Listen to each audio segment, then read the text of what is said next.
Welcome friends. আজ আমি অনেক দিন পর আপনাদের সামনে একটা ভিডিও আনছি এবং এখন আমি রেগুলার ইন্টারভালে আপনাদের কাছে কিছু কিছু ভিডিওস আনবো, একটু অন্য ধরনের, একদমই অন্য ধরনের। আমি এতদিন যা ভিডিওস দিয়েছি এই ভিডিওগুলো তাদের সাথে রিলেটেড না।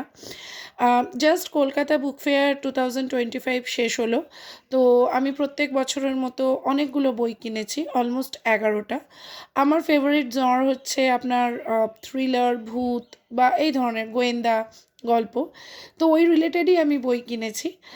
ছোটোবেলা থেকে প্রচুর পড়েছি ফেলুদা, ব্যোমকেশ, আহ, শরদিন্দুবাবুর ভৌতিক কালেকশন, বড়দাকে নিয়ে ভূতের গল্পগুলো, এবং এছাড়াও শরৎচন্দ্রবাবুর গল্প তো অবশ্যই পড়েছি, বলার মানে কিছু মানে নেই।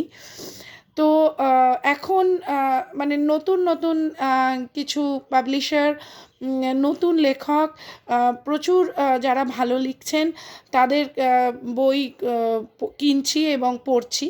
তো এখন আমি এই 3টে দেখাচ্ছি, এরপরে আমি আরও আমার কালেকশান দেখাবো। এই গল্পগুলো আমি আপনাকে ডিরেক্টলি পড়ে আমি শোনাতে পারবো না, কেননা সেটাতে কপিরাইট ইস্যু এসে যাবে। কিন্তু আমি বুক রিভিউ টাইপের ছোট ছোট ভিডিওস দেব, যে মানে কীরম হয়েছে গল্পগুলো, কীরম হয়েছে। গল্পের ডিরেক্ট গল্প পড়ে শোনাতে না পারলেও ছোটোখাটো থিমটা নিয়ে আমরা আলোচনা করতে পারি। কোনটা বেশি ভালো লাগলো, একজন ভীষণই সাধারণ নগণ্য পাঠিকা হিসাবে আমার কোনটা বেশি ভালো লেগেছে, কোনটা একটু হয়তো বুঝতে অসুবিধে হয়েছে। তো এই ধরনের ছোটোখাটো বিষয় নিয়ে আলোচনা করব।